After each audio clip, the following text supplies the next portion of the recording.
यशोमती मैया के नंद लाला। सच्ची श्रेयारी, सच्ची मैं प्रसन्न हूं मैं कि आपके आशीर्वाद से रोहिणी जीजी को इतना प्यारा लल्ला हुआ है। पर मुझसे क्या त्रुटि हुई नारायण? मुझे क्यों न दियो आपने लल्ला? मुझसे क्या त्रुटि हुई नारायण? मुझे क्यों न दियो आपने लल्ला? अब तो माता देवकी की 7वीं संतान का भी जन्म हो गया है प्रभु। अब आपके अवतार लेने में किस बात की देर है? यशोदा, ले तुम यहाँ आओ और मैं पूरे घर में ढूंढतो फिर रहा हूं। पता चला तुमने सुबह से कछु ना खाए हो। चलो कछु खा लो, आ जाओ। कहीं ना जा रही मैं।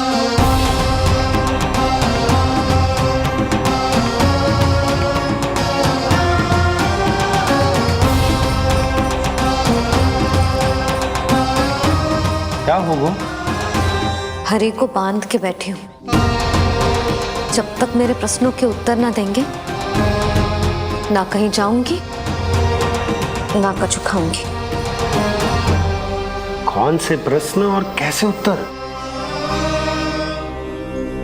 गोकुल की प्रत्येक स्त्री को ममता का वरदान दिया है आपने, तो नारायण मुझसे ऐसा कौन सा अपराध होगा कि आपने मुझे अभी तक इस सुख से वंचित रखा है?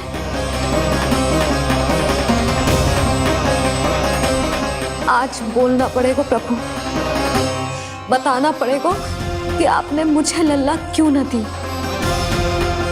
क्या आपको पता ना है, जैसे भगवान अपने भक्तों के बिना अधूरे होते, वैसे मैया भी संतान के बिना अधूरी होते।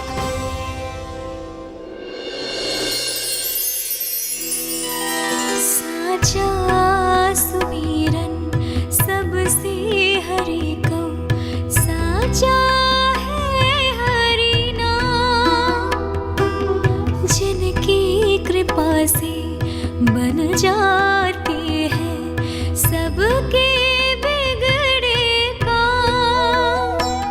साचा सुमिरन। प्रभु, मैया यशोदा उसी वेदना का अनुभव कर रही है जिसका अनुभव उन्होंने पिछले जन्म में माता धारा के रूप में किया था। आपका कथन सत्य है देवी। अब मैया यशोदा को उनके कष्ट से मुक्ति दिलाने का समय आ गया है।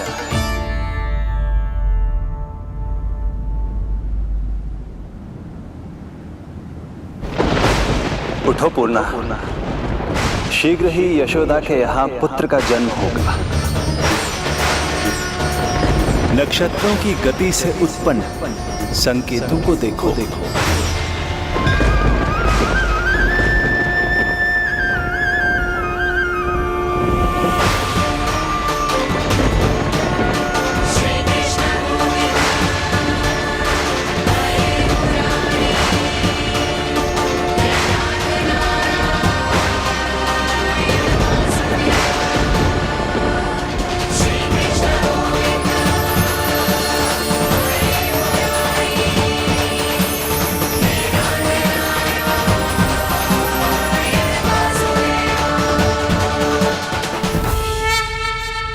इतने विशेष कार्य के लिए इनका चुनाव। ये देवी कौन है प्रभु? ये मेरे भविष्य में होने वाले गुरु महर्षि संदीपनी की माता हैं देवी। अपने ज्ञान के कारण गोकुल वासियों की श्रद्धेय हैं। यदि मेरे आगमन की सूचना मैया यशोदा को ये देंगी तो ही मैया विश्वास करेंगी।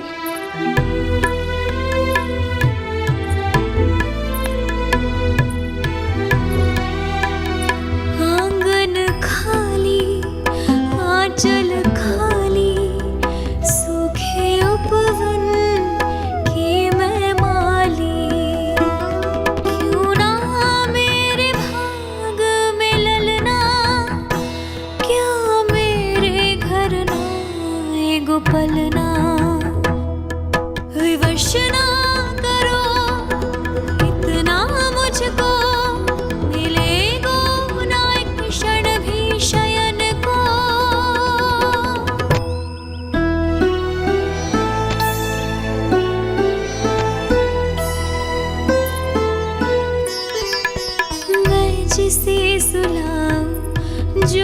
मुझे जगाए, प्रभु दे दो ना वरदान, साचा सुमीरन।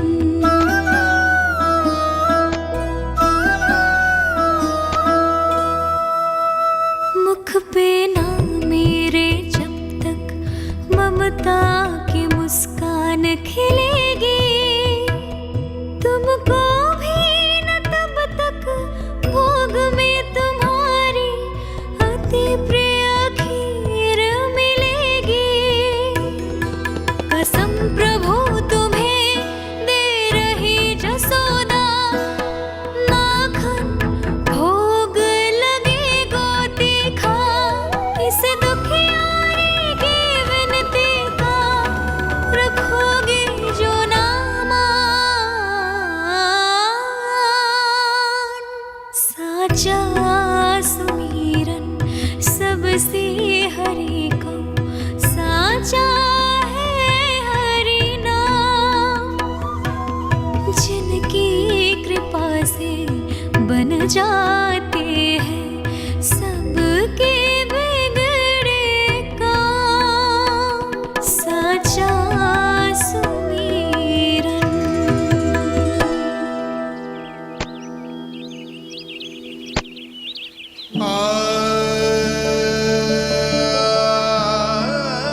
यशोदा, मैं तुम्हारी व्यथा समझ रहा हूं, पर खाना छोड़ना अच्छी बात ना है। श्री हरि तुम्हारी पुकार अवश्य सुनेंगे, भरोसा रखो। लो, कछु खा लो। भगवान से हट करना सही बात नहीं है यशोदा। भूखे प्यासे रहे प्राण देने हैं क्या? यशोदा,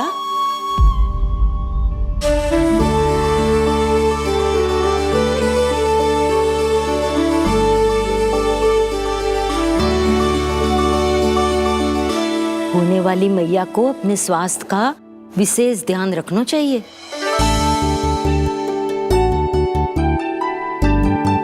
खाना खा, भौचक देखती मती रहे, विश्वास कर। नक्षत्रों की गति देखी है मैंने। पूर्णा मौसी, क्या सच्ची? आप सच्ची कह रही हो ना? भाद्रपद माह की अष्टमी तिथि को रोहिणी नक्षत्र में जब सूर्य सिंह राशि का होगा और चंद्र वृषभ राशि का, तब मध्य रात्रि तेरे लल्ला का जन्म होगा।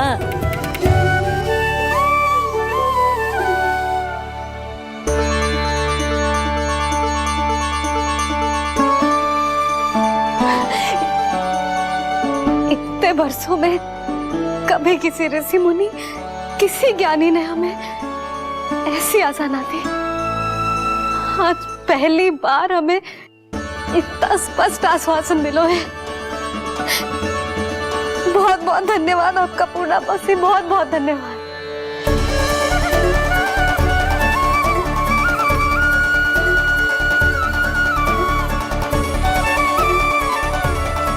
ना, मौसी को धन्यवाद ना देते लाली, मौसी से आशीर्वाद लेते हैं। ला, लड्डू ला।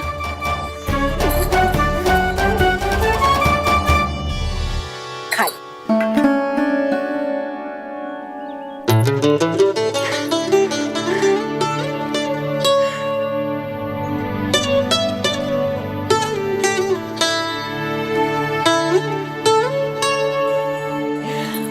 बस अब तुझे केवल उस क्षण की प्रतीक्षा करनी है। मैं मैया बनने वाली हूँ। सुना आपने? मैं मैया बनने वाली हूँ, आप बाबा बनने वाले हैं। श्री हरि ने कृपा कर दी हम पर, तुम्हारे प्रश्नों के उत्तर दे दिए नारायण ने। चलो अब शीघ्रता से भोजन कर लो।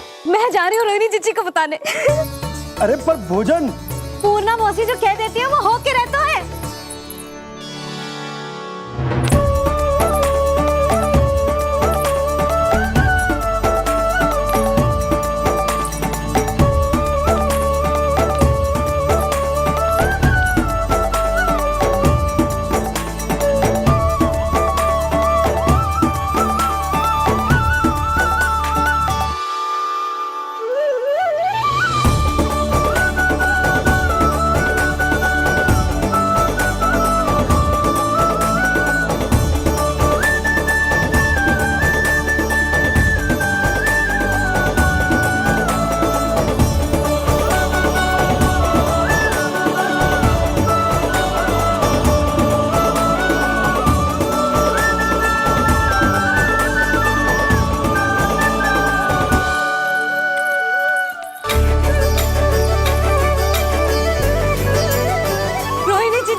मैया बनने वाली हूँ, लल्ला को मारेगा। क्या? पूरी मौसी ने बताई। सच? अब अपने अंश का निर्माण करने का समय आ गया है।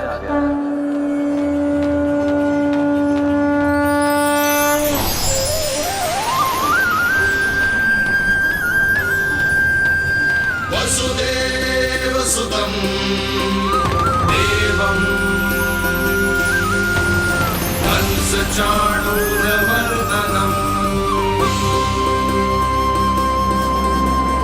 यशोदा परमानन्दम् कृष्णं वन्दे जगद्गुरुं कृष्णं वन्दे जगद्गुरुं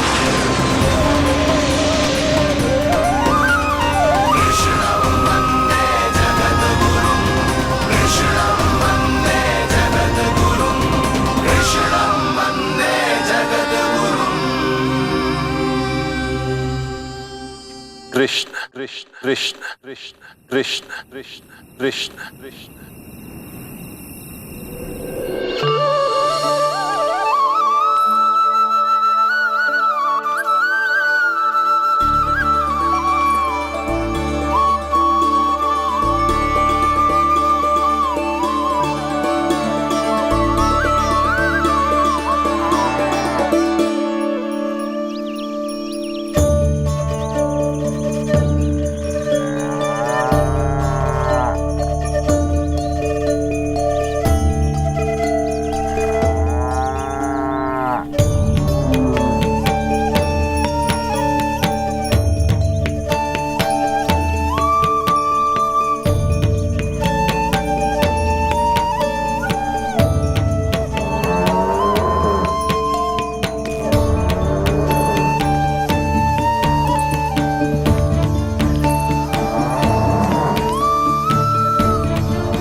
किसके पुत्र हो? आपका।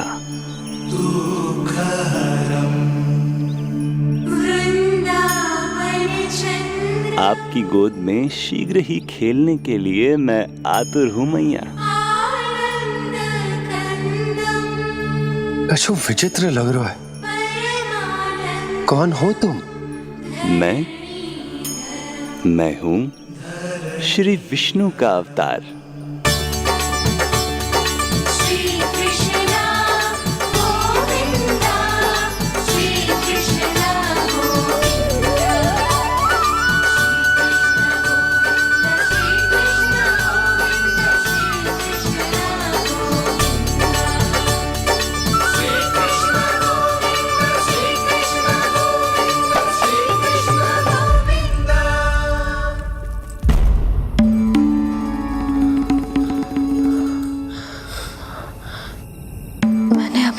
स्वप्न देखो।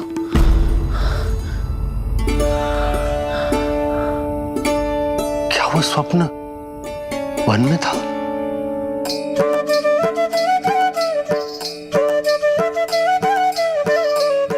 क्या मैं सत्य में श्रीमन नारायण की मैया बनने वाली हूँ?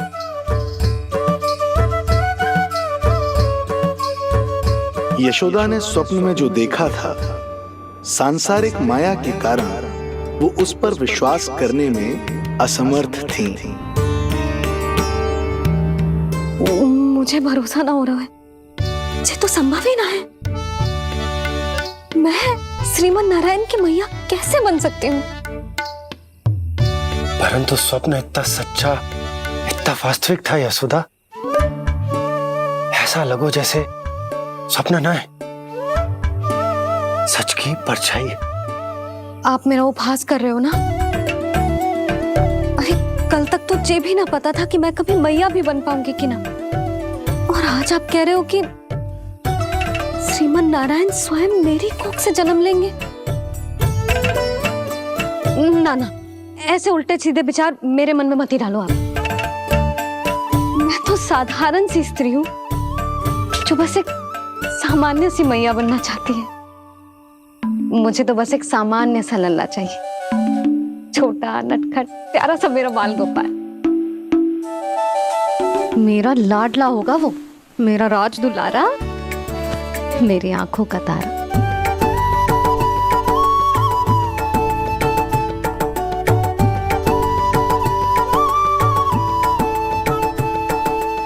मैया यशोदा और बाबा नंद का वात्सल्य प्रेम इतना अधिक था कि उनका मन इस अद्भुत घटना पर विश्वास करने को तैयार ही नहीं था।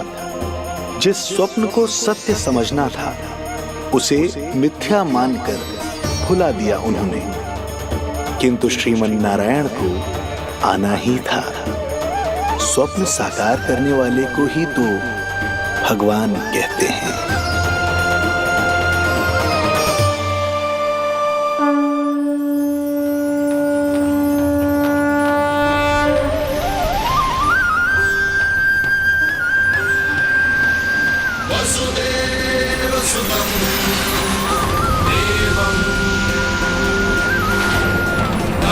चाणूरमर्दनम्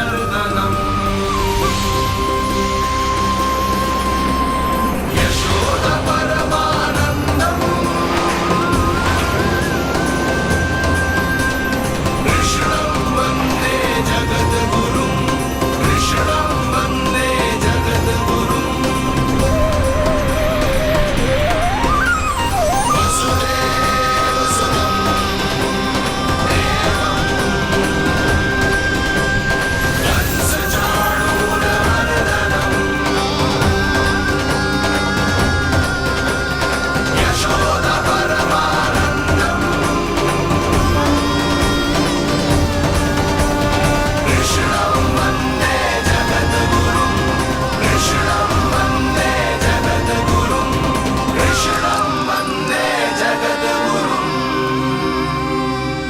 माता देवकी आपको जन्म देने वाली है, इसलिए उनके गर्भ में आपके अंश का समा जाना सर्वथा उचित ही है।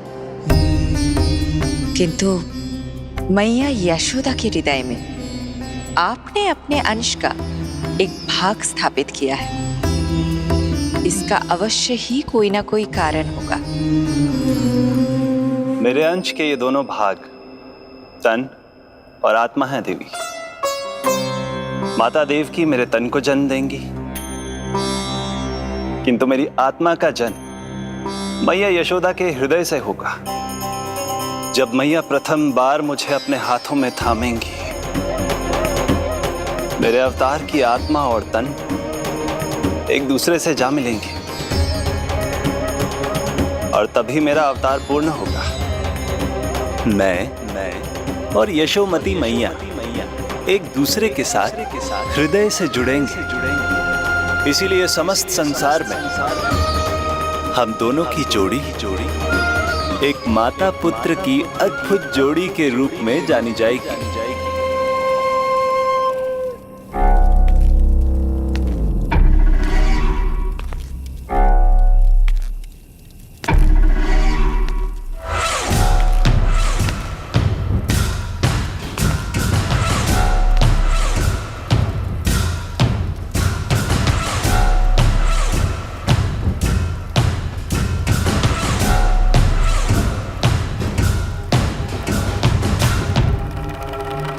अच्छे कर्म करने वाला व्यक्ति भले ही कितनी भी विपत्तियों से क्यों ना घिरा हो, वो शांतिपूर्ण गहरी निद्रा में सो पाने में सक्षम होता है।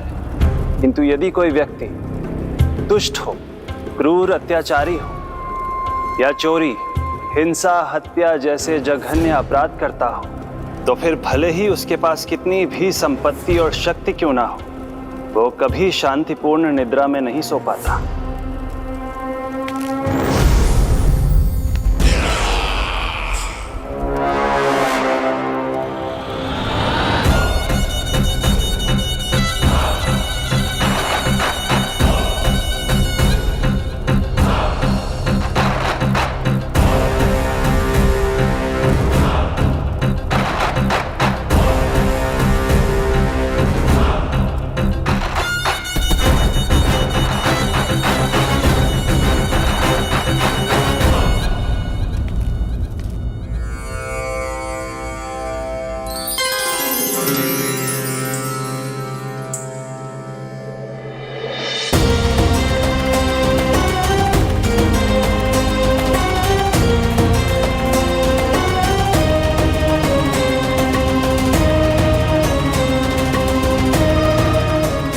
अब आप अपने अंश का निर्माण कीजिए देवी, ताकि जब मैं माता देवकी के 8वें पुत्र के रूप में अवतार लूं, तो आप भी मैया यशोदा की पुत्री के रूप में जन्म ले पाए।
प्रभु के प्रताप से 9 माह ऐसे बीत गए मानो बस कुछ क्षण बीते हों। देखते ही देखते वो शुभ घड़ी, मैया यशोदा के लल्ला के जन्म की घड़ी आ गई।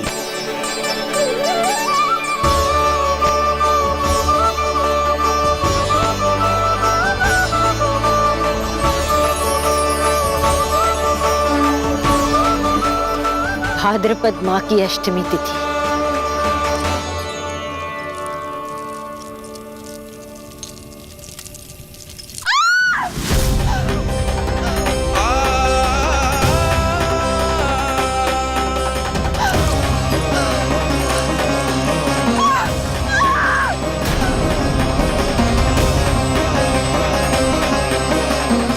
स्वामी, लगता है प्रसव पीड़ा आरंभ हो गई है। देवकी, संभालो अपने आप को, धीरज रखो। जी जी, यशोदा, दाई माँ।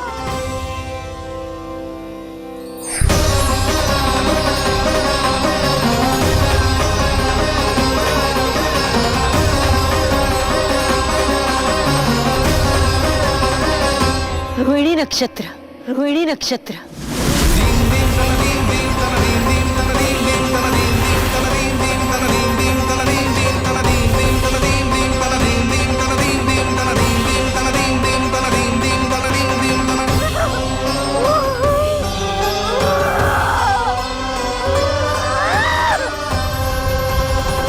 सूर्य सिंह राशि में और चंद्र वृषभ राशि में। यही तो है अधर्म के विनाश और धर्म की स्थापना का संकेत। देवकी, तुम चिंता मत करो, सब ठीक हो जाएगा। किंतु कैसे स्वामी? दया की तलवार की धार विनाश की बिजली बनकर मेरे आंखों के सामने चमक रही है। देवकी, तुम विश्राम करो।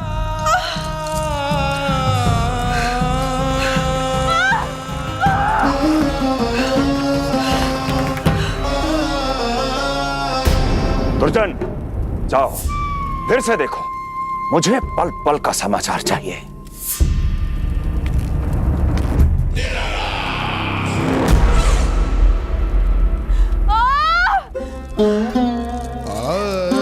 जैसे ही मेरा पुत्र मेरे सुरक्षित कोख छोड़कर इस संसार में आएगा, भैया कंस मेरी ममता को मिले इस वरदान को मुझसे छीन लेंगे। चिंता मत करो देवकी, ये हमारा 8वां पुत्र है। यदि हमारे जीवन में कंस के दिए दुखों की धूप है, तो श्री हरि की भक्ति की छाया भी है। आकाशवाणी का स्मरण करो। आप स्मरण कीजिए। कितनी क्रूरता से भैया ने हमारी सभी संतानों का जीवन प्रारंभ होने से पहले उनको नष्ट कर दिया। मुझे भय लग रहा है, कहीं मैं इसे भी ना खो दूं।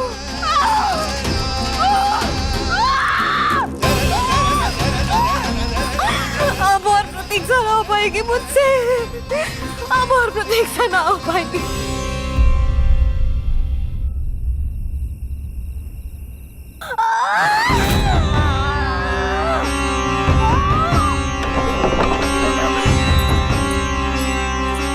हम यशोदा को खो देंगे नंद भैया।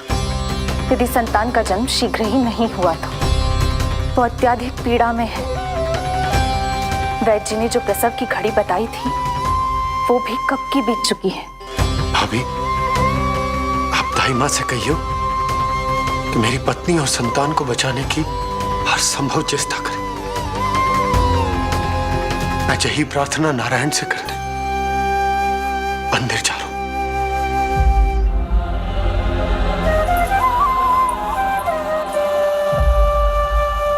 प्रभु, मैया योग माया को जन्म क्यों नहीं दे रही है? मेरा ही तो शक्ति तत्व है योग माया। वो तभी जन्म ले सकती है जब मेरे 8वें अवतार श्री कृष्ण का जन्म होगा। तो प्रभु, अब आपको किस बात की प्रतीक्षा है? जब निश्चित प्रहर का अंत होगा और शून्य काल का प्रारंभ, तभी तो होगा जयंती योग, लल्ला के जन्म का योग। बस अब कुछ ही क्षण और।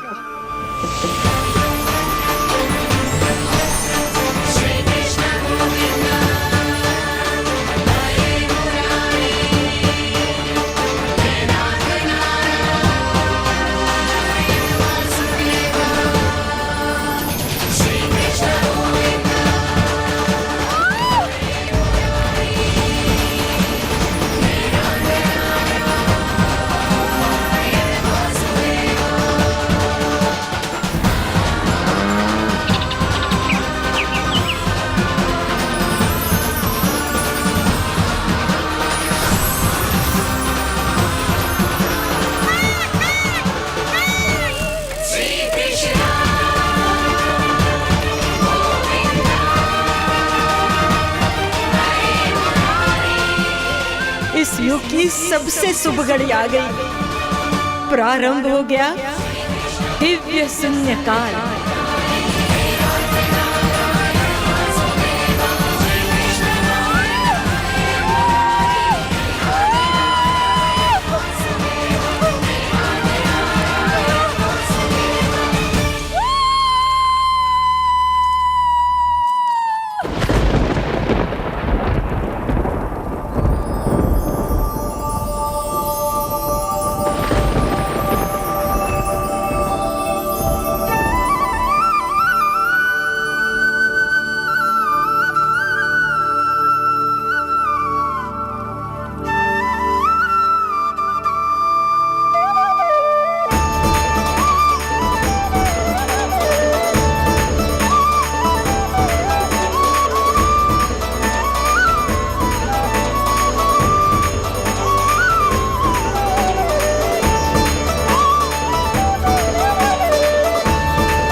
हे श्री नारायण, हम परम सौभाग्यशाली हैं। हमारे पुत्र के रूप में आप स्वयं पधारे हैं। यदि मैं कारागार से बाहर होता तो ब्राह्मणों को 10 सहस्त्र गायों का दान करता, किंतु प्रभु मैं बंधन में हूं। प्रभु, कंस को जैसे ही आपके आगमन का समाचार ज्ञात होगा, आपके प्राण हरने वो तुरंत अपनी नग्न तलवार लहराते हुए चला आएगा। हे दीनदयाल, आप तो भक्तों के भय का नाश करने वाले हैं, परंतु प्रत्येक क्षण मेरा भय और भी बढ़ता जा रहा है। मेरे क्रूर भाई ने निरंतर मेरी ममता की हत्या की है। तो अब और नहीं प्रभु, आप कोई ऐसी लीला दिखाई ताकि उस पापी को आपके जन्म के विषय में पता ही ना चल पाए। आपके इस अलौकिक चतुर्भुज रूप का समाचार उनके क्रोध की ज्वाला को और भड़का देगा और वो आपका वध करने के लिए सेना सहित यहां आ जाएंगे। इसीलिए हे जगदीश, आप सामान्य बालक के रूप में प्रकट हो जाइए ताकि मैं आपको छुपाने की चेष्टा कर सकूं। या मैं कंस को यह विश्वास दिलाने का प्रयास कर सकूं कि उन्हें आपसे कोई संकट नहीं। दया कीजिए भगवान।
माँ, पिताजी, पिछले जन्म में 12 सहस्त्र वर्षों तक आपने कठिन तपस्या की थी।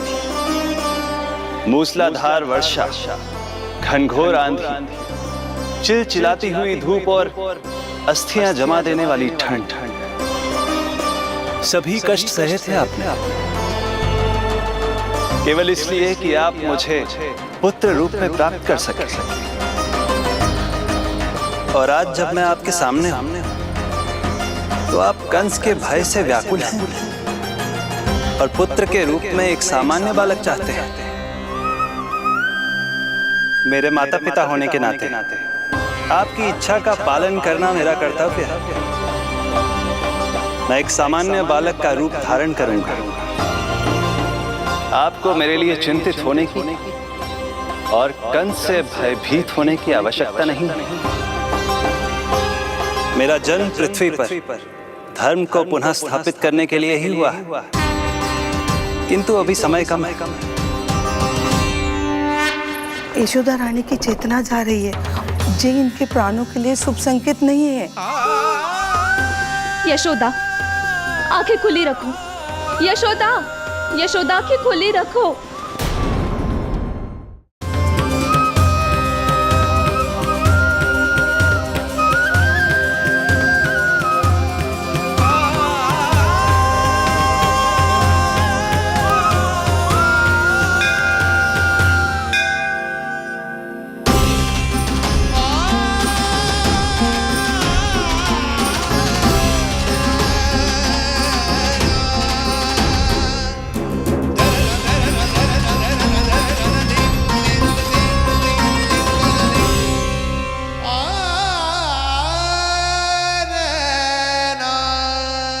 पिताजी, इससे पहले कि कंस यहाँ आए, आप मुझे लेकर यमुना पार चले जाइए।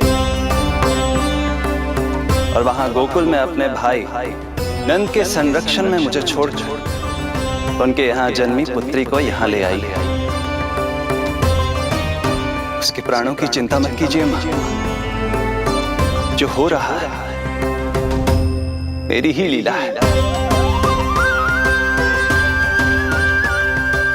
अब जाइए पिताजी, शीघ्रता कीजिए।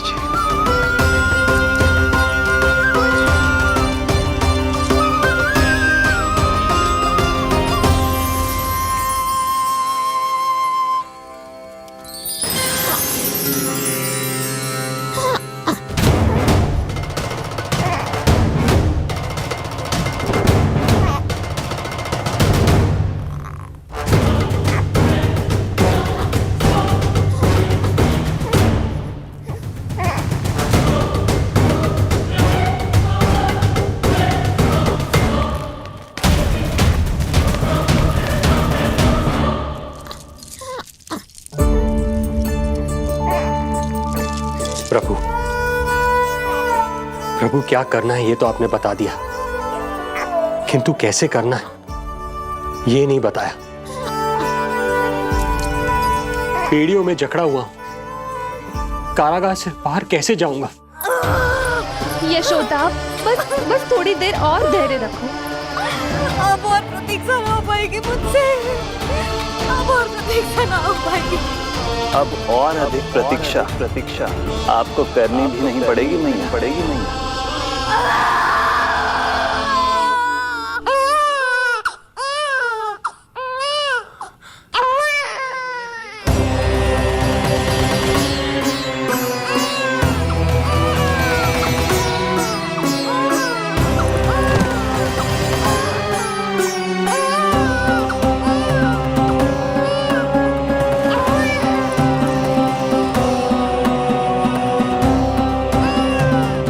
योगमाया को जन्म देते ही मैया यशोदा अचेत हो गई, किंतु अपनी सुध-बुध खोने वाली वो अकेली नहीं थी।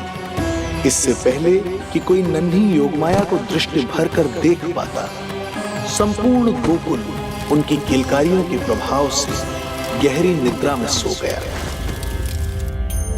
योग माया को जन्म दे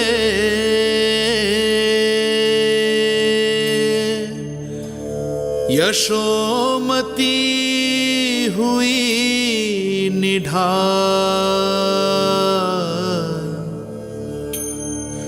कोख जनी ना लख सकी, समय की ऐसी चाल,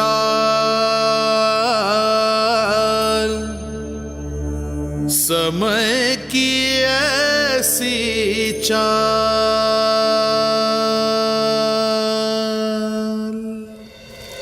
उधर मथुरा में वसुदेव अचरज में थे कि नन्हे प्रभु को बंदी गृह से बाहर कैसे निकाला जाए।